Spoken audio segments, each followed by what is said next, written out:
Hello everyone, my name is Kiana. I use she, her pronouns, and I am a team member of Rhythmic Flow Taiko. And today we are filming the fourth video in our series introducing our upcoming Rhythmic Flow Taiko website that we are fundraising for. We have ManMan and Galen here to talk about what they've contributed to the website as Taiko educators and how they've benefited from this collaborative teaching process that we've kind of built over time.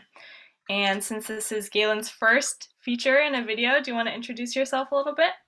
Sure, thanks, Kiana. Hi, everyone. My name is Galen. I use he, him pronouns. I live in the San Francisco Bay Area. I came into the Rhythmic Flow Taiko team through Sydney Shiroyama. I met Sydney in the context of the anti-racism Zoom reimagining Taiko workshop conference in 2020. Sydney was the facilitator in the group that I was in.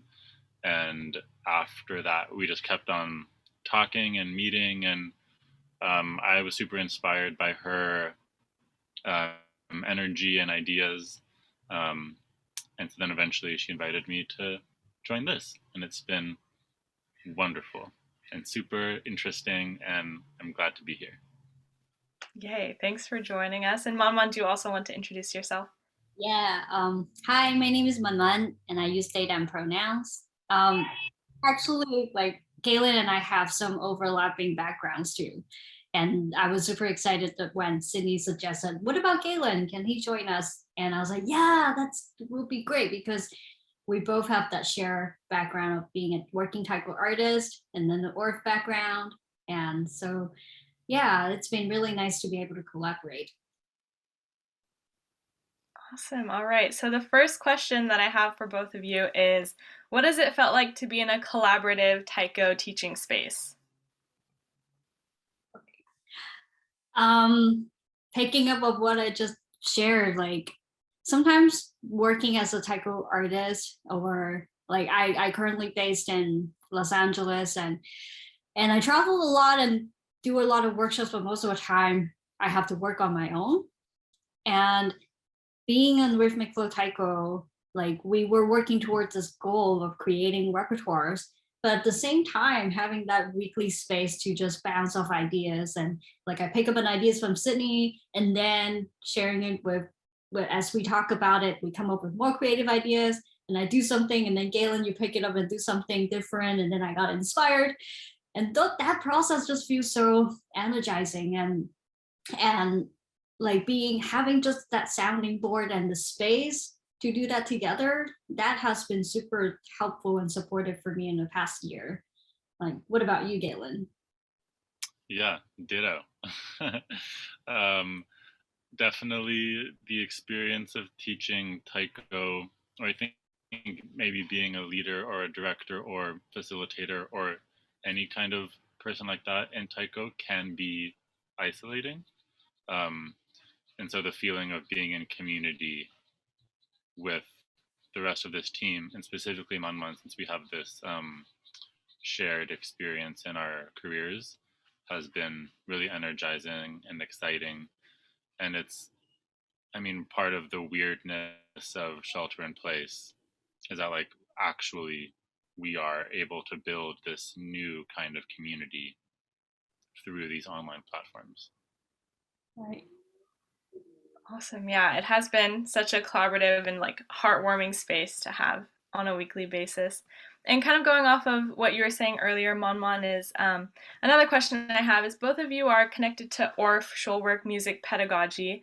Can you talk a little bit more about how that philosophy influences your approach to teaching within Rhythmic Flow Taiko? Galen, you want to go first? Sure. ORF, so I grew up having music classes that were in the ORF philosophy. And ORF helps me as a teacher because it orients me towards games and fun. I think often in any kind of musical class, we can get sort of sidetracked by a desire for like expertise, or like success kind of becomes defined by a like professionalism or something. And Orff helps me orient back towards joy. A successful music class is one where even if we like didn't do what we thought we were going to do, at least we had a really good time doing it. How about for you, ManMan? Yeah, definitely. And I didn't have the privilege to grow up with that education philosophy, but I was lucky that actually I met all my Orff mentors in my mid-20s, and all of my very important mentors, they happen to be the teachers that Galen grew up with. So that is our like shared background that I'm super excited about. And my mentors, they are all our mentors. They're all very progressive educators, music educators. And one of the biggest takeaway for me experiencing, or for myself as a taiko practitioner, as a musician, that growing up being told that I don't have what it takes to be a musician, and exposing to Orff using games, using things that we surrounded in our everyday life. And basically it's about creating accessible path for everyone to be creative, to be musical, to be artistic, to be expressive. That was life-changing for me. That was the accessible path that I have become the artist that I am today. So yeah, I think that's kind of how I would summarize Orff Schubeck has been for me.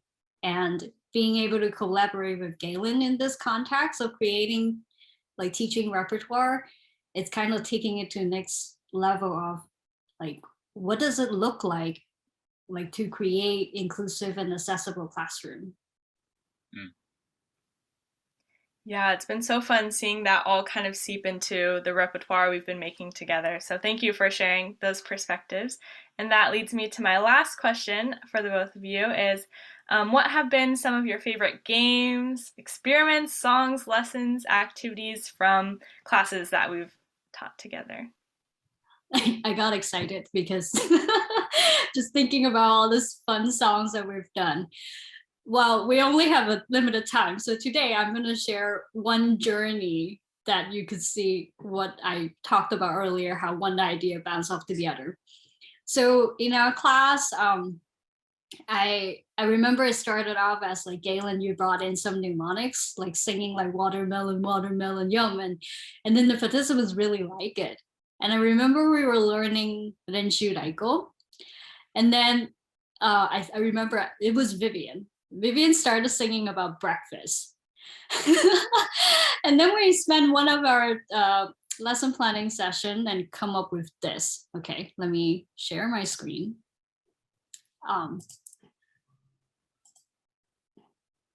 So we came up with this song that we sang.